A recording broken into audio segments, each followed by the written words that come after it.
आज के वीडियो में हम बात करेंगे temporary GST registration bye casual taxable person, यानी कि किसी भी पर्सन को टेम्परेरी जीएसटी का रजिस्ट्रेशन कब लेना होता है, कैसे अप्लाई करते हैं, किसके लिए ज़रूरी होता है, इसके रिटर्न्स के बारे में भी बात करेंगे और सबसे ज़रूरी कि अगर हमने एक्सेस टैक्स पेड कर दिया है तो उसका रिफंड कैसे मिलेगा। वीडियो पसंद आए तो मेरे चैनल को सब्सक्राइब जरूर करना। हमारा पहला सवाल कि कैजुअल टैक्सेबल पर्सन होता क्या है।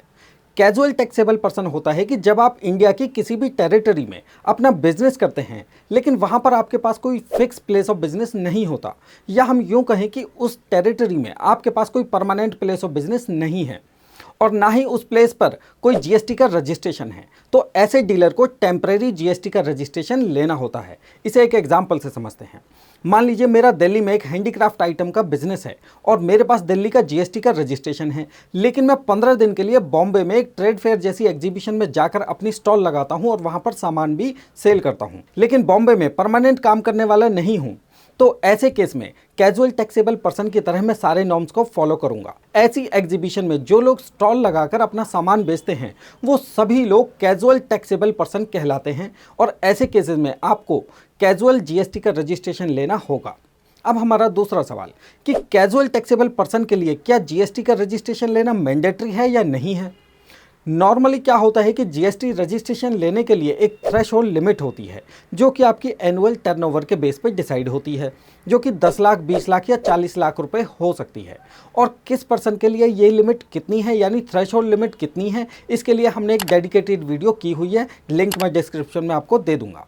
लेकिन हम बात करते हैं कि कैजुअल टैक्सेबल पर्सन के लिए जीएसटी का रजिस्ट्रेशन मैंडेटरी है या नहीं है, और इस केस में आपके लिए ये थ्रेशोल्ड लिमिट एप्लीकेबल होती है या नहीं होती है।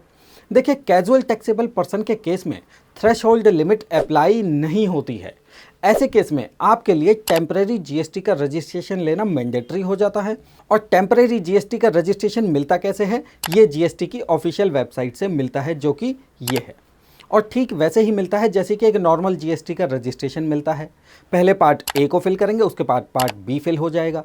लेकिन कुछ प्रोविज़न ऐसे हैं जो टेम्परेरी रजिस्ट्रेशन को नॉर्मल रजिस्ट्रेशन से अलग करते हैं, जैसे कि कैजुअल जीएसटी रजिस्ट्रेशन में टैक्स कैसे पे करते हैं। इसके लिए आपको अपनी एस्टिमेटेड टर्नओवर डिपार्टमेंट को पहले ही बतानी होती है और ये रजिस्ट्रेशन के टाइम पर ही बतानी होती है।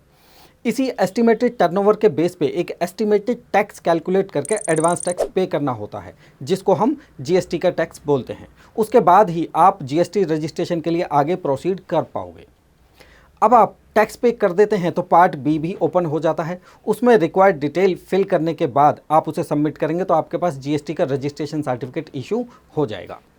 लेकिन एक सवाल माइंड में आता है कि क्या आपको जीएसटी का रजिस्ट्रेशन हमेशा के लिए मिल जाता है।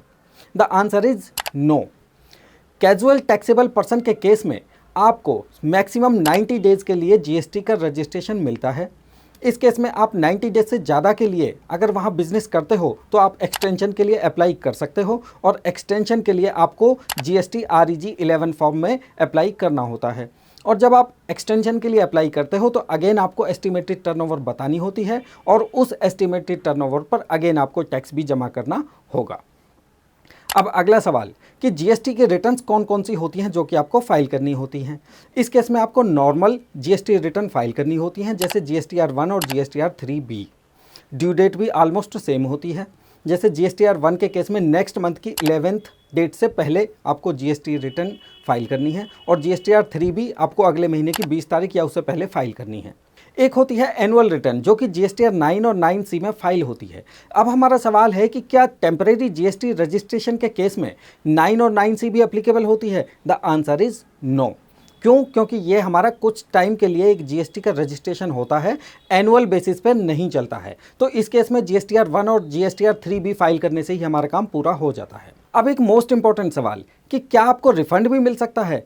मान लीजिए आपने एडवांस टैक्स ज़्यादा पे कर दिया, यानी कि जितनी आपकी लायबिलिटी बनी उससे ज़्यादा आपने एडवांस में पे कर दिया, तो आप रिफ़ंड के लिए एंटाइटल हो जाते हो। अरे भाई, पैसा भी तो आपका ही है, मिलेगा क्यों नहीं, तो रिफ़ंड क्यों ना लें हम।